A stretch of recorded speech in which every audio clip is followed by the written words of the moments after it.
আসসালামু আলাইকুম ভিউয়ার্স। তো শুরুতেই জানিয়ে দিচ্ছি আজকের সংবাদ শিরোনাম। ছবি এডিট করে এভারেস্ট জয়ী দাবি, নেপালে 3 ভারতীয় নিষিদ্ধ। জব্দ করা ইরানের 10 লাখ ব্যারেল তেল বেচে দিল যুক্তরাষ্ট্র। অভ্যুত্থানের পর চাপের মুখে মিয়ানমারের সেনাবাহিনী। পাকিস্তানে মানসিক অসুস্থদের মৃত্যুদণ্ডে আদালতের নিষেধাজ্ঞা। সুপ্রিয় দর্শক মণ্ডলী, এতক্ষণ শুনছিলেন সংবাদ শিরোনাম। এখন যাচ্ছি বিস্তারিত সংবাদে।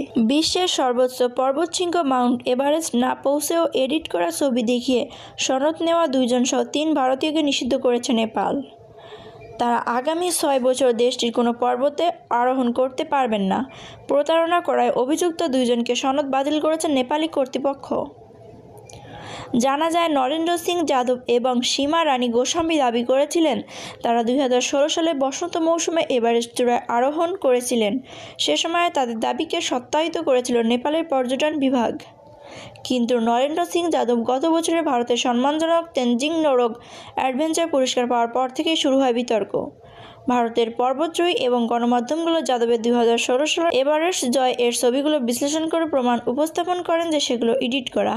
পরে সমালোচনার মুখে নরেন্দ্র সিং যাদবের পুরস্কার ফিরিয়ে নেওয়া হয় এবং এ ঘটনায় একটি তদন্ত শুরু হয়েছে। নেপালের পর্যটন মন্ত্রণালয়ের মুখপাত্র তারানাথ অধিকারী গত বুধবার জানিয়েছেন, তাদের তদন্ত এবং অন্য পর্বতজয়ীদের সঙ্গে কথা বলা নিশ্চিত হওয়া গেছে। ওই 2 ভারতীয় কখনো পর্বতচূড়ায় পৌঁছায়নি। নেপালি এক কর্মকর্তা বলেন, তারা এই চূড়ায় ওঠার কোনো প্রমাণ দিতে পারেননি। এমনকি তারা সামিটে অংশ নেওয়ার বিশ্বাসযোগ্য ছবিও জমা দিতে ব্যর্থ হয়েছেন। এ কারণে নরেন্দ্র সিং যাদব, সীমা রানী গোস্বামী এবং তাদের দলনেতা নবকুমার ফুকনকে 6 বছরের নেপালের পর্বতারোহণ থেকে নিষিদ্ধ করা হয়েছে। এছাড়া ওই অভিযানের আয়োজক 7 সামিট টেক্স সহ 50,000 রুপি ও তাদের সহযোগী শেরপাকে 100,000 রুপি জরিমানা করা হয়েছে। বর্তমান নিয়ম অনুসারে পর্বতচূড়ায় পৌঁছানোর প্রমাণ হিসেবে ছবির পাশাপাশি দলনেতা এবং বেস ক্যাম্পের সরকারি লিয়াজো কর্মকর্তার প্রতিবেদনও দরকার হয়। বিশ্বের সর্বোচ্চ চূড়ায় ওঠা পর্বতারোহীদের জন্য বহুল আরাধ্য ও সম্মানজনক একটি বিষয়। তবে 29,029 ফুট উঁচু এ শৃঙ্গে পৌঁছার দুর্গম পথ পুরোটা পাড়ি না দিয়েই অনেকে খেতাবের জন্য প্রতারণার আশ্রয় নেন। অবশ্য পর্বতচূড়ায় না পৌঁছে ভুয়া ছবি দেখিয়ে ভারতীয় শাস্তি পাওয়ার ঘটনা আগেও ঘটেছে। 2016 সালে ভারতের এক দম্পতি এভাবে প্রতারণার আশ্রয় নিয়ে 10 বছরের জন্য নিষিদ্ধ হয়েছিলেন। ইরানের উপর অবরোধ আরোপের পর গত বছর দেশটির বেশ কয়েকটি ট্যাঙ্কার আটক করে বিপুল পরিমাণ তেল বাজেয়াপ্ত করেছিল যুক্তরাষ্ট্র। ইতিমধ্যে সেই তেলে 10 লাখ ব্যারেল বিক্রি করে ফেলেছে মার্কিনরা। এছাড়া ইরানি তেল নিয়ে সম্প্রতি আরও একটি জাহাজ যুক্তরাষ্ট্রের দিকে রওনা দিয়েছে বলে খবরে এসেছে। ইরানের পারমাণবিক কর্মসূচির জেরে দেশটির উপর শক্ত নিষেধাজ্ঞা আরোপ করেছে যুক্তরাষ্ট্র। ইরানি বেশ কয়েকটি সংগঠনকে সন্ত্রাসী তকমাও দিয়েছে তারা, যদিও মার্কিনীদের এসব অভিযোগ অস্বীকার করেছে তেহরান। তারপরও 2 দেশের মধ্যে গত কয়েক দশক ধরে চলমান দ্বন্দ্ব সাম্প্রতিক বছরগুলোতে আরও তীব্র হয়ে উঠেছে। গত বছর 10,20,000-এর বেশি ব্যারেল গ্যাসোলিন সহ ইরানের 4টি ট্যাঙ্কার জব্দ করে ট্রাম্প প্রশাসন। তাদের অভিযোগ, নিষেধাজ্ঞা অমান্য করে ইরান এই জ্বালানি তেল ভেনেজুয়েলায় পাঠাচ্ছিল। ইরানি ট্যাঙ্কারগুলো থেকে জব্দ করা সব তেল অন্য জাহাজে সরিয়ে তা বিক্রির জন্য যুক্তরাষ্ট্র নিয়ে যাওয়া হয়। তেল বিক্রির এই অর্থ রাষ্ট্র সমর্থিত সন্ত্রাসে ক্ষতিগ্রস্তদের সাহায্য তহবিলে পাঠানোর কথা রয়েছে। এখনও পর্যন্ত যুক্তরাষ্ট্রের ইরানি জ্বালানি তেল দখলের সবচেয়ে বড় ঘটনা এটাই। মার্কিন বিচার বিভাগের মুখপাত্র মার্ক রেমন্ডি এর সপ্তাহে রয়টার্সকে জানিয়েছে, জব্দ করা ইরানি তেল বিক্রি হয়ে গেছে। এখন চূড়ান্ত ব্যয় নিয়ে কাজ করেছে যুক্তরাষ্ট্রের প্রশাসন। তিনি বলেন, একটি আন্তঃসম্পর্কিত বিক্রয় জব্দ করা পেট্রোলিয়ামের নগদ মূল্য সুরক্ষিত করেছে, যা বর্তমানে যুক্তরাষ্ট্রের মার্শাল সার্ভিসের হাতে রয়েছে। জব্দ গ্যাসোলিনের মূল্য জানা যায়নি, তবে ইউরোপীয় গ্যাসোলিনের বেঞ্চমার্ক মূল্যের ভিত্তিতে তা কয়েক কোটি ডলার হতে পারে। এদিকে গত সপ্তাহে আরেকটি জাহাজ জব্দের দাবিতে মামলা করেছে যুক্তরাষ্ট্র। বলা হচ্ছে জাহাজটি ইরাক নয়, ইরান থেকেই এসেছে এবং যুক্তরাষ্ট্রের সন্ত্রাসবাদ বিধিমালা লঙ্ঘন করেছে। লাইবেরীয় পতাকাবাহী ট্যাঙ্কারটির সর্বশেষ অবস্থান জানা গিয়েছিল ক্যারিবীয় সাগরে। এর গন্তব্য ছিল টেক্সাস উপকূলীয় গ্যালভেস্টন বন্দর এবং সেখানে আগামী 15 ফেব্রুয়ারি পৌঁছানোর কথা। তবে হিউস্টন ও গ্যালভেস্টন কর্তৃপক্ষ জানিয়েছে তারা ওই ট্যাঙ্কারটির আগমন সম্পর্কে কিছু জানে না। এটি কারা হ্যান্ডেল করার কথা সেটিও অজানা। ট্যাঙ্কারটির বিষয়ে এখনও কোনো মন্তব্য করেনি ইরান। প্রায় 2 সপ্তাহ আগে মিয়ানমারে বেসামরিক সরকারকে সরিয়ে সেনাবাহিনী ক্ষমতা গ্রহণ করে, কিন্তু সাধারণ জনগণ সামরিক সরকারের পক্ষে নয়। সেনাবাহিনী যেন নির্বাচনে জয়ী হওয়া বেসামরিক সরকারের হাতে ক্ষমতা হস্তান্তর করে, সেজন্য 1 সপ্তাহ ধরে রাজপথে বিক্ষোভ সমাবেশ করছে বিভিন্ন শ্রেণী পেশার মানুষ। দেশব্যাপী যে বিক্ষোভ চলছে তা নিয়ন্ত্রণ করা দেশটির কমান্ডার ইন চিফের জন্য কঠিনই বটে। চলতি মাসের 1 তারিখে দেশটির ক্ষমতাসীন দল ন্যাশনাল লিগ ফর ডেমোক্রেসির প্রধান অং সান সুচি, দেশটির প্রেসিডেন্ট উইন মিন্ট সহ বেশ কয়েকজনকে আটক করেই দেশের ক্ষমতা গ্রহণ করা হয়। এর কয়েকদিন পরেই সামরিক অভ্যুত্থানের বিরুদ্ধে বিক্ষোভ শুরু করে সাধারণ মানুষ। সেনাবাহিনী ক্ষমতা গ্রহণের পর থেকে সারা দিনব্যাপী রাজপথে সাধারণ মানুষ যেমন বিক্ষোভ করেছে, রাতেও তাদের বিক্ষোভ থামেনি। ইয়াঙ্গুন সহ কয়েকটি নাগরীয় অধিবাসীরা তাদের বাড়ি থেকে রাতেও বিক্ষোভ করেছেন। তারা অমঙ্গল দূর হবে স্লোগান দিতে রীতি অনুযায়ী হাঁড়ি পাতিল বাজিয়ে বিক্ষোভ শুরু করে। প্রায় প্রতি রাতে এই চিত্র দেখা যাচ্ছে। গত 8 ফেব্রুয়ারি রাত 8টার দিকে প্রথম জাতির উদ্দেশ্যে টেলিভিশনে ভাষণ দেন সেনাপ্রধান মিং অং হ্লাইং। তিনি দেশের জনগণ এবং বিনিয়োগকারীদের আশ্বস্ত করতে বক্তব্য রাখেন। অনেকেই ওই ভাষণের সময় নিজেদের টেলিভিশন সেনাপ্রধানের মুখে জুতার বাড়ি মেরেছেন। যারা সে সময় হাঁড়ি পাতিল বাজিয়ে বিক্ষোভ করেননি বা সেনাপ্রধানকে জুতো মারেননি, তারা হয়তো সেই ভাষণ শুনতে পেয়েছেন। তিনি ঘোষণা দিয়েছেন যে সরকারের কোনো নীতিমালায় বদল আসছে না। 1 বছর পর নির্বাচনের প্রতিশ্রুতিও দিয়েছেন তিনি। একই সঙ্গে তার নেতৃত্বে এই অন্তর্বর্তীকালীন সরকার জান্তা সরকারের চেয়ে আলাদা হবে বলেও আশ্বস্ত করেছেন এই সেনাপ্রধান। মিয়ানমারে 1962 সালে সামরিক অভ্যুত্থানের পর থেকে সেনাবাহিনী প্রায় 50 বছর ধরে সরাসরি দেশ শাসন করেছে এবং বছরের পর বছর ধরে গণতন্ত্রপন্থী আন্দোলন কঠোর হাতে দমন করেছে। কিন্তু এবার জেনারেল মিন অং হ্লাইং খুব দ্রুতই নতুন নির্বাচনের মাধ্যমে জয়ীদের হাতে ক্ষমতা হস্তান্তরের প্রতিশ্রুতি দিয়েছেন।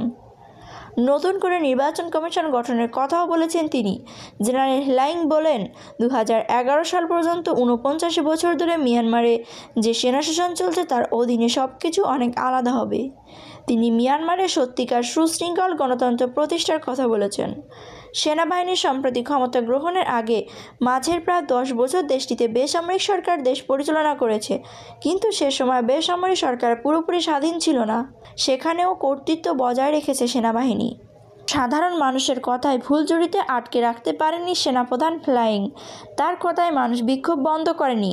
ট্রু নিউজ ইনফরমেশন নামে সেনাবাহিনীর একটি টিম লোকজনকে সতর্ক করেছিল যে কেউ কোনো অন্যায় করলে বা দেশের স্থিতিশীলতা নষ্ট করলে তাদের বিরুদ্ধে ব্যবস্থা নেওয়া হবে।